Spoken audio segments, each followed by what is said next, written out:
श्री गणेशाय नमः। उमा महेश्वराय नमः। माँ कुलदेवी नमः। माता पिता चरण कमलभ्यो नमः। आज 23वां अध्याय पढ़ रही हूँ शिव पुराण के विद्येश्वर संहिता से। शिव नाम जप तथा भस्म धारण की महिमा, त्रिपुंड के देवता और स्थान आदि का प्रतिपादन। ऋषि बोले, महाभाग व्यास शिष्य सूत जी, आपको नमस्कार है।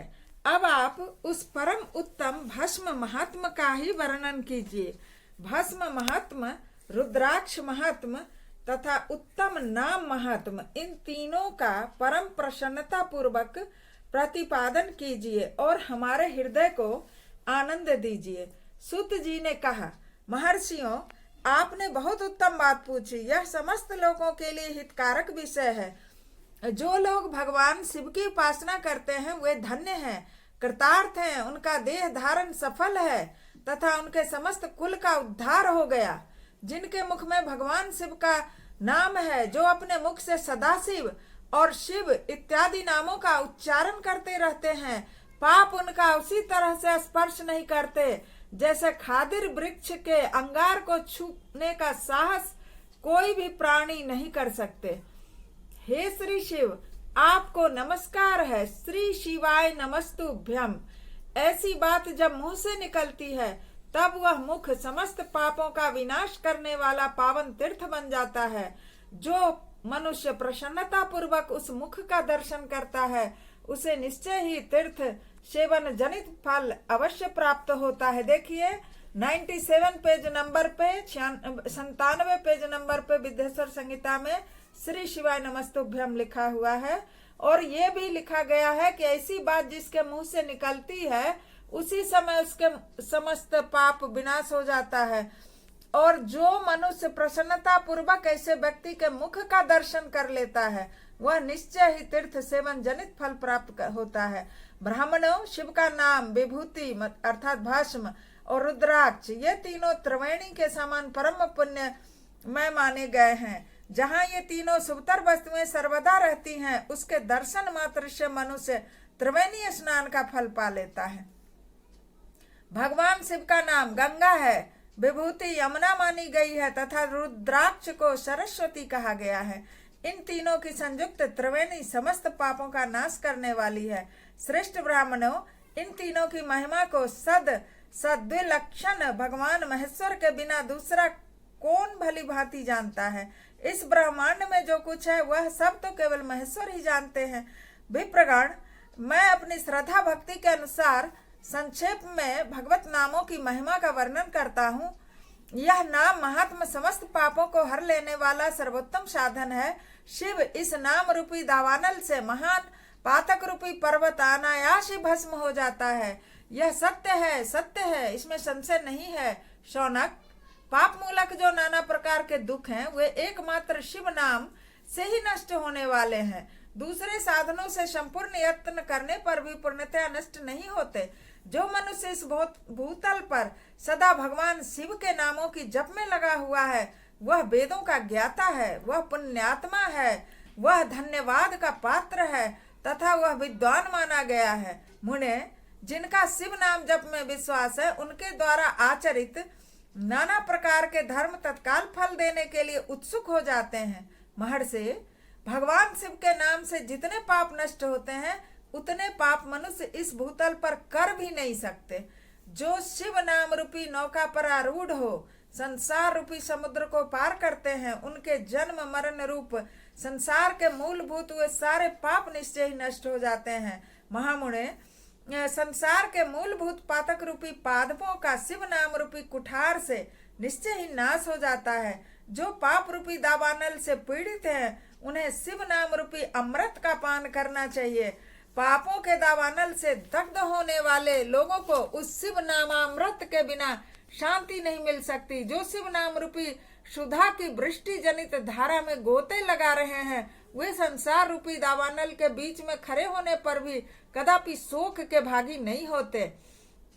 जिन महात्माओं के मन में शिव नाम के प्रति भारी भक्ति है ऐसे लोगों की सहसा और सर्वथा मुक्ति होती है। मुनीश्वर, जिसने अनेक जन्मों तक तपस्या की है, उसी की शिव नाम के प्रति भक्ति होती है, जो समस्त पापों का नाश करने वाली। पूर्व जन्म का जिसका बहुत तपस्या रहता है, वही इस जन्म में शिव नाम का जाप करता है और भक्ति करता है। जिसके मन में भगवान शिव के नाम के प्रति कभी खंडित न होने वाली असाधारण भक्ति प्रकट हुई है, उसी के लिए मोक्ष सुलभ है, यह मेरा मत है। जो अनेक पाप करके भी भगवान शिव के नाम जप में आदर पूर्वक लग गया है, वह समस्त पापों से मुक्त हो ही जाता है, इसमें संशय नहीं है। जैसे वन में दावानल से दग्ध हुए वृक्ष भस्म हो जाते हैं, उसी प्रकार शिव नाम रूपी दावानल से दग्ध होकर उस समय तक के सारे पाप भस्म हो जाते हैं। शौनक, जिसके अंग नित्य भस्म लगा लेने से पवित्र हो गए हैं तथा जो शिव नाम जप का आदर करने लगा है, वह घोर संसार सागर को भी पार कर लेता है। संपूर्ण वेदों का अवलोकन करके पूर्ववर्ती महर्षियों ने यही निश्चित किया कि भगवान शिव के नाम का जप संसार सागर को पार करने के लिए सर्वोत्तम उपाय है। मुनिवरों, अधिक कहने से क्या लाभ। मैं शिव नाम के सर्व पाप हारी महात्मा का एक ही श्लोक में वर्णन करता हूँ। भगवान शंकर के एक नाम में भी पाप हरण की जितनी शक्ति है, उतना पातक मनुष्य कभी कर ही नहीं सकता। मुने, पूर्व काल में महापापी राजा इंद्रदुम्न ने शिव नाम के प्रभाव से ही उत्तम सदगति प्राप्त की थी। इसी तरह कोई ब्राह्मणी युवती भी जो बहुत पाप कर चुकी थी, शिव नाम के प्रभाव से ही उत्तम गति को प्राप्त हुई थी। चंचुला, जानते होंगे। द्विजवरों, इस प्रकार मैंने तुमसे भगवान नाम के उत्तम महात्मा का वर्णन किया है। अब तुम भस्म का महात्मा सुनो, जो समस्त पावन वस्तुओं को भी पावन करने वाला है। महर्षियों, भस्म संपूर्ण मंगलों को देने वाला तथा उत्तम है। उसके दो भेद बताए गए हैं, उन भेदों का वर्णन मैं करता हूँ, सावधान होकर सुनो। एक को महाभस्म समझना चाहिए, दूसरे को स्वल्प भस्म। महाभस्म के भी अनेक भेद हैं, वह 3 प्रकार का कहा गया है, स्रोत, स्मार्त और लौकिक। स्वल्प भस्म भी बहुत से भेदों का वर्णन किया गया है। स्रोत और स्मार्त भस्म को केवल द्विज के ही उपयोग में आने के योग्य कहा गया है। तीसरा जो लौकिक भस्म है, वह अन्य सब लोगों के उपयोग में आ सकता है। श्रेष्ठ महर्षियों ने यह बताया है कि द्विजों को वैदिक मंत्र के उच्चारण पूर्वक भस्म धारण करना चाहिए, दूसरे लोगों को बिना मंत्र के ही धारण करना चाहिए। जले हुए गोबर से प्रकट होने वाला भस्म अग्नि कहलाता है। महामुने, वह भी त्रिपुंड का द्रव्य है। अग्निहोत्र से उत्पन्न हुए भस्म का भी मनीषी पुरुषों को संग्रह करना चाहिए। अन्य यज्ञ से प्रकट हुआ भस्म भी त्रिपुंड धारण के काम में आ सकता है। जाबालोपनिषद में आए हुए अग्नि इत्यादि 7 मंत्रों द्वारा जल मिश्रित भस्म से धूलन, विभिन्न अंगों का मर्दन या लेपन करना चाहिए।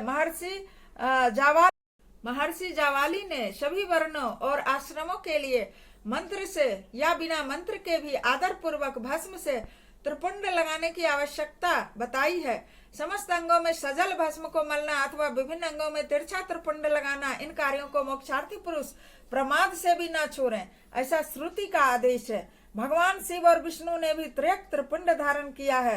अन्य देवियों सहित भगवती उमा और लक्ष्मी ने भी वाणी द्वारा इसकी प्रशंसा की है। ब्राह्मणों, क्षत्रियों, वैश्यों, वर्ण संकरों, जो भी जाति हैं, जाति भ्रष्ट पुरुष जो भी हैं, सब त्रिपुंड के रूप में भस्म को धारण करें। इसके पश्चात भस्म धारण तथा त्रिपुंड की महिमा एवं विधि बताकर सूत जी ने फिर कहा, महर्षियों, इस प्रकार मैंने संक्षेप से त्रिपुंड का महत्व बताया है। यह समस्त प्राणियों के लिए गोपनीय रहस्य है, अतः तुम्हें भी इसे गुप्त ही रखना चाहिए। मुनिवरों, ललाट आदि सभी निर्दिष्ट स्थानों में जो भस्म तिरछी रेखाएं बनाई जाती हैं, उन्हीं को विद्वान ने त्रिपुंड कहा है। भौहों के मध्य भाग से लेकर जहां तक भौहों का अंत है, उतना बड़ा त्रिपुंड ललाट में धारण करना चाहिए। मध्यमा और अनामिका अंगुली से, मध्यमा देखिए ये है और अनामिका ये है, मध्यमा और अनामिका उंगली से 2 रेखाएं करके और बीच में अंगुष्ठ द्वारा प्रतिलोम भाव से की गई रेखा त्रिपुंड कहलाती है। अथवा बीच की 3 उंगलियों से, मतलब ये तीनों तर्जनी, मध्यमा और अनामिका, 3 उंगली से भस्म लेकर यत्न पूर्वक भक्ति भाव से ललाट में त्रिपुंड धारण करें। त्रिपुंड अत्यंत उत्तम तथा भोग और मोक्ष को देने वाला है। त्रिपुंड की 3 रेखाओं में प्रत्येक में 9 देवता हैं, जो सभी अंगों में स्थित हैं उनका परिचय देता हूँ। प्रथम प्रणव का प्रथम अक्षर अकार, ग्राहपत्य अग्नि, पृथ्वी, धर्म, रजोगुण, ऋग्वेद, क्रियाशक्ति, प्रातः श्रवण तथा महादेव, ये त्रिपुंड की प्रथम रेखा के 9 देवता हैं। यह बात शिव दीक्षा पारायण पुरुषों को अच्छी तरह समझ लेनी चाहिए। प्रणव का दूसरा अक्षर उकार, दक्षिणाग्नि, आकाश, सत्वगुण, यजुर्वेद, मध्यम, दिन श्रवण, इच्छा शक्ति, अंतरात्मा तथा महेश्वर, ये दूसरी रेखा के 9 देवता हैं। और प्रणव का तीसरा अक्षर मकार है। मकार में ओम में बताए थे ना कि तीसरा अक्षर मकार है, तो इसका अक्षर मकार में आहवनीय अग्नि, परमात्मा, तमोगुण, धूलोक, ज्ञान शक्ति, शाम वेद, तृतीय श्रवण तथा शिव, ये तीसरी रेखा के 9 देवता हैं। इस प्रकार स्थान देवताओं को उत्तम भक्ति भाव से नित्य नमस्कार करके स्नान आदि से शुद्ध हुआ पुरुष यदि त्रिपुंड धारण करे तो भोग और मोक्ष को भी प्राप्त होता है।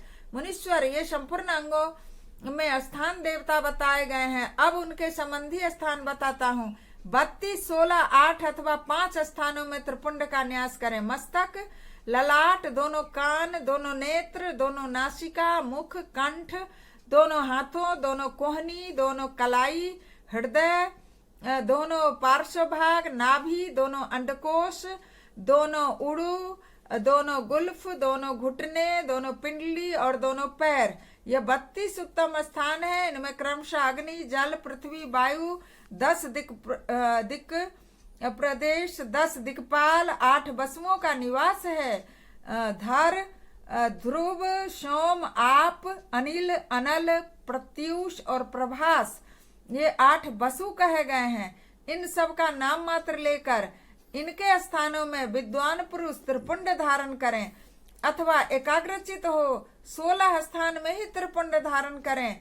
मस्तक, ललाट, कंठ, दोनों कंधों, दोनों भुजाओं, दोनों कोहनियों, दोनों कलाइयों, हृदय में, नाभि में, दोनों पसलियों में, पृष्ठ भाग में त्रिपुंड लगाकर वहां दोनों अश्विनी कुमारों का, शिव, शक्ति, रुद्र, ईश और नारद का, वामा आदि 9 शक्तियों का पूजन करें। ये सब मिलाकर 16 देवता हैं। अश्विनी कुमार 2 कहे गए हैं। नासत्य और दस्त्र अथवा मस्तक, केश, दोनों कान, मुख, दोनों भुजा, हृदय, नाभि, दोनों उरु, दोनों जानु, दोनों पैर और पृष्ठ भाग, 16 स्थानों में 16 त्रिपुंड का न्यास करें। मस्तक में शिव, केश में चंद्रमा, दोनों कानों में रुद्र और ब्रह्मा, मुख में विघ्नराज गणेश, दोनों भुजाओं में विष्णु और लक्ष्मी, हृदय में शंभु, नाभि में प्रजापति, दोनों उड़ुओं में नाग और नाग कन्याएं, दोनों घुटनों में ऋषि कन्याएं, दोनों पैरों में समुद्र तथा विशाल पृष्ठ भाग में संपूर्ण तीर्थ देवता रूप से विराजमान है। इस प्रकार 16 स्थानों का परिचय दिया गया। अब 8 स्थान बताए जाते हैं। गुह स्थान, ललाट, परम उत्तम कर्ण युगल, दोनों कंधे, हृदय और नाभि, ये 8 स्थान। इसमें ब्रह्मा तथा सप्त ऋषि, ये 8 देवता बताए गए हैं। मुनीश्वरों, भस्म के स्थान को जानने वाले विद्वानों ने इस तरह 8 स्थानों का परिचय दिया अथवा मस्तक, दोनों भुजाओं, हृदय और नाभि, इन 5 स्थानों को भस्म वेत्ता पुरुषों ने भस्म धारण के लिए योग्य बताया है। यथा संभव देश काल आदि की अपेक्षा रखते हुए भस्म को अभिमंत्रित करना और जल में मिलाना आदि कार्य करें। यदि उद्धूलन में भी असमर्थ हो तो त्रिपुंड आदि लगाएं। त्रिनेत्रधारी, तीनों गुणों के आधार तथा तीनों देवताओं के जनक भगवान शिव का स्मरण करते हुए नमः शिवाय कहकर ललाट में त्रिपुंड लगाएं। ईशाभ्याम नमः कहकर दोनों पार्श्व भाग में त्रिपुंड लगाएं। बीजाभ्याम नमः यह बोलकर कलाइयों में भस्म लगाएं। पितृभ्याम नमः कहकर नीचे के अंग में, उमेशाभ्याम नमः कहकर ऊपर के अंग में तथा भीमाय नमः कहकर पीठ में और सिर के पिछले भाग में त्रिपुंड लगाना चाहिए। इस तरह भस्म लगाने पे कहाँ कहाँ लगाना है, ये 23 और 24 ये 2 अध्याय एक साथ संपूर्ण हुआ। बोलिए भगवान शंकर की जय।